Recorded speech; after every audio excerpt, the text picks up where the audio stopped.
Hello. ഇന്നത്തെ യാത്ര കാഞ്ഞിരപ്പുഴയിലോട്ടാണ് കേട്ടോ. വൈഫിനെയും കുട്ടികളെയും കൂട്ടിയിട്ടാണ് ഞാൻ പോയത്. ഒരുപാട് കാലമായി ഇങ്ങനെ ഒരു യാത്ര പോയിട്ട്, അതുകൊണ്ട് തന്നെ അതിൻ്റെ ഒരു രസം തന്നെ ഉണ്ടായിരുന്നു കേട്ടോ ആ യാത്രയിൽ. ഫസ്റ്റ് തന്നെ ചെന്നപ്പോൾ നമ്മൾ ആ ഡാം തുറന്നതാണ് കണ്ടത്.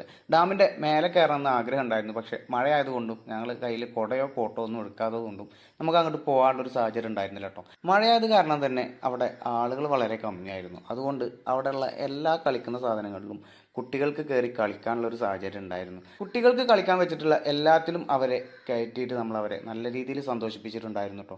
ആളുകളും തിരക്കും ഉള്ള ടൈമിലാണെന്നുണ്ടെങ്കിൽ ഇത് കിട്ടണം എന്നുണ്ടെങ്കിൽ ഒരുപാട് ടൈം എടുക്കും. ഇത് നമ്മൾ മാത്രമേ ഉണ്ടായിരുന്നു. അതുകൊണ്ട് തന്നെ നമുക്ക് ഒരു ബുദ്ധിമുട്ടില്ലാത്ത രീതിയിൽ നമുക്കത് എൻജോയ് ചെയ്യാൻ കഴിഞ്ഞു കേട്ടോ. ആദ്യമൊക്കെ ഇതിൽ ഒറ്റയ്ക്ക് ഇരുന്ന് ഉതിരാൻ കുട്ടികൾക്ക് പേടിയായിരുന്നു. പക്ഷേ പിന്നെ പിന്നെ ഒന്ന് രണ്ട് വട്ടമൊക്കെ ഇരുത്തിയപ്പോൾ പിന്നെ അവരതിൽ നിന്ന് ഇറങ്ങിപ്പോരാത്തൊരവസ്ഥ വരെ ഉണ്ടായിട്ടോ.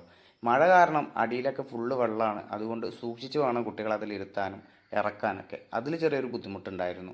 അങ്ങനെ മഴ പെയ്തപ്പോൾ വീണ്ടും ഞങ്ങൾ അവിടെ ഉണ്ടായിരുന്നൊരു ഷെഡിൽ കയറി. അപ്പോഴാണ് ഒരു ഏട്ടൻ അവിടെ ചിത്രം വരക്കുന്നത് കണ്ടത്. ആര് മുന്നിലിരുന്നാലും അതേപോലെ പകർത്താണ് കേട്ടോ അദ്ദേഹം ചെയ്യുന്നത്. ഞങ്ങൾ ചെല്ലുന്നതിന് മുന്നേ വേറൊരു കുട്ടിയെ കൂടെ അവിടെ വരച്ചിട്ടുണ്ടായിരുന്നു.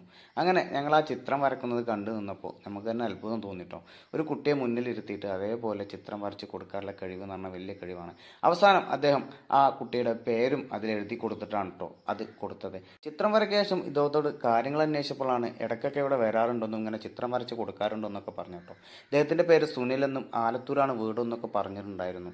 അങ്ങനെ മഴ തോർന്നപ്പോൾ ഞങ്ങൾ തിരിച്ച് വീട്ടിലേക്ക് പോകുന്നു കേട്ടോ. അപ്പോൾ ഓക്കെ, താങ്ക്